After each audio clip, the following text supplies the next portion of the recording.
Hi, everybody. Today we're going to be talking about ChatGPT. And you might have heard about ChatGPT, you might already have used it, but if you don't know what it is, we will definitely help you out in the next few minutes. We'll go over some simple tasks you can start doing right now. So it's pretty effective. Without further ado, let's get started. Okay, so you need to go to www.chatgpt.com and set up an account, and it's free.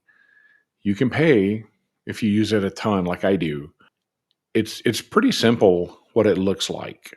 It kind of looks like a simplified, like a Google almost. It's just got, what can I help you with?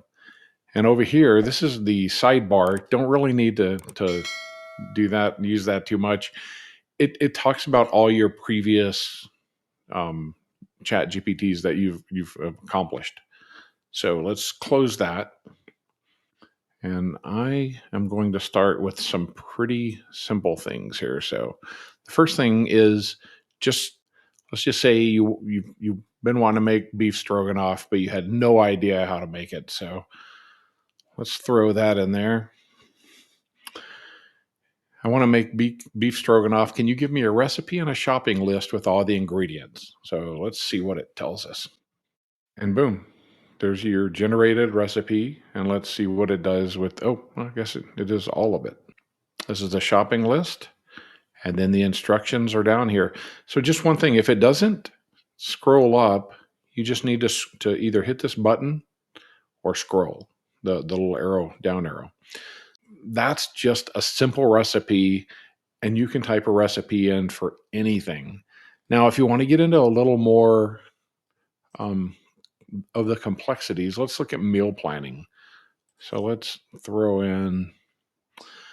So can you give me a 2-week meal plan for dinners? I want to focus on eating healthy, low carb dishes that include beef, chicken, and and fish. Also, please type out the corresponding shopping list. So once again, you can either hit this button right here, or you can just scroll with your mouse wheel. So here's week 1 and week 2. Breaks it down into what you need. So the way it works, notice it didn't give you recipes here. It is a back and forth. So it is like your assistant. So, your assistant, you ask for a shopping list and a meal plan. Let's just say, can you give me, didn't really give us enough information for what I wanted. Can you give me recipes for the first week? Well, let's see what it says. Because basically, ChatGPT is a back and forth. If it gives you something and it's not enough, ask for more. If it gives you something and it's too much, ask for less. And we'll talk about the format of the output here in a minute. Here, it went back to the week 1, which is, I'll scroll back up here. This is the week 1, and it's going to break these 7 meals into recipes. Week 1 recipes: Monday, grilled lemon herb chicken with steamed broccoli. All right, the next thing I want to talk about is, and I'll show you a little trick here. Pull up the sidebar and just click on this Chat GPT right here. It'll clear your screen, and then you can start with a new whatever issue you want. So now we're going to have it write a cover letter for us. Fictitious cover letter for me.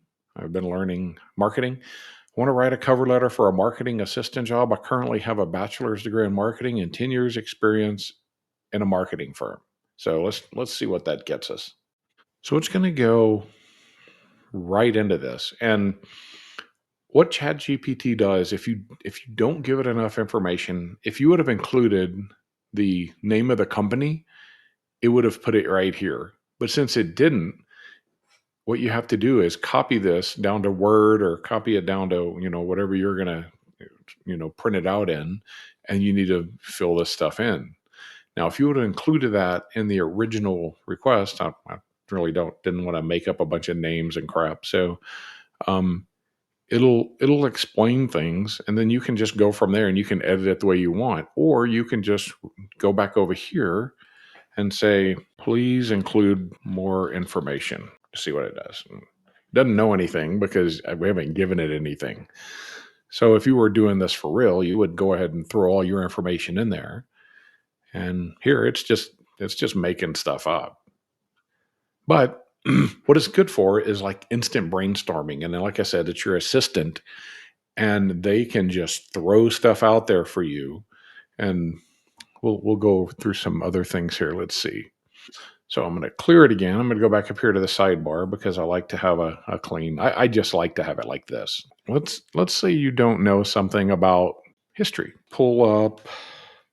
Can you explain how the Korean War started? Explain it to me like I'm a junior high school student.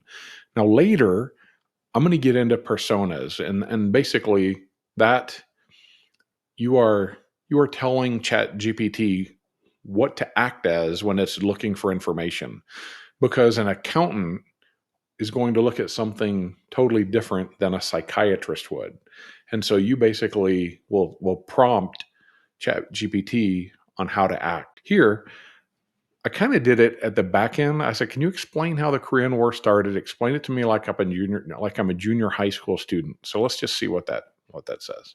And this works for many complex things too. You can say, "I'd like the theory of relativity work," and it'll explain it to you and as detailed as you would like it. All right, and that's the history lesson. So let's switch on over to travel. And my forte is going to be travel because I use ChatGPT the most when it comes to travel. So let's go ahead and clear up another thing. Shut the sidebar.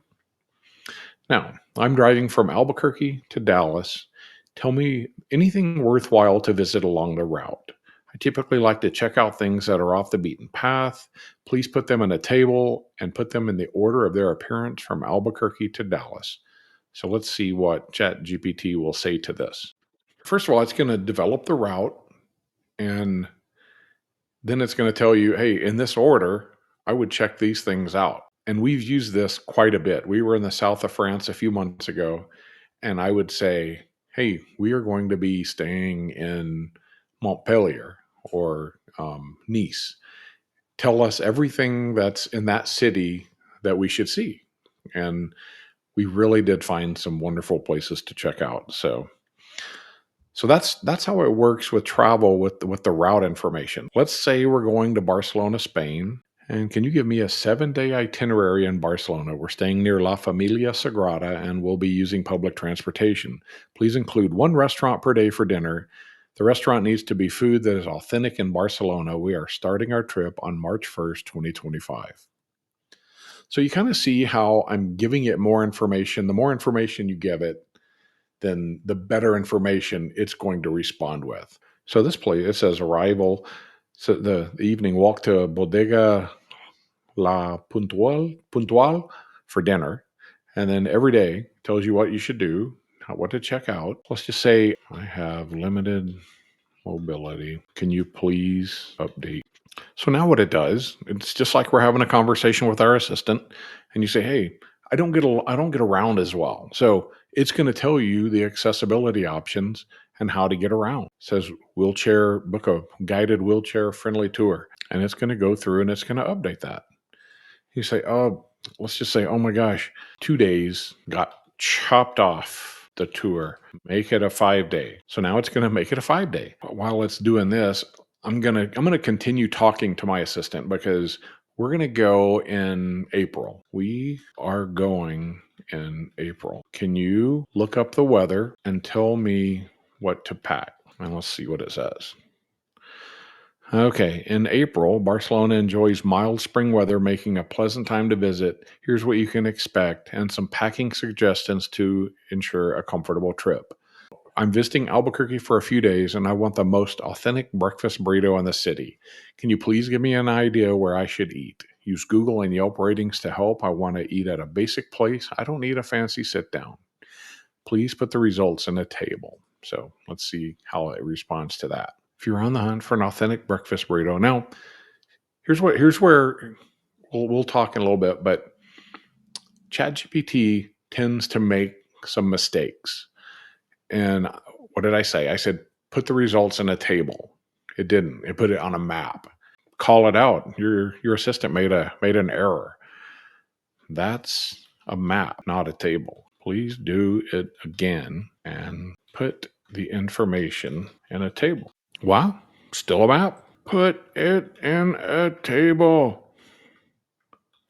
I'm not sure. I yelled at it, I guess. And these are pretty legit breakfast burrito places.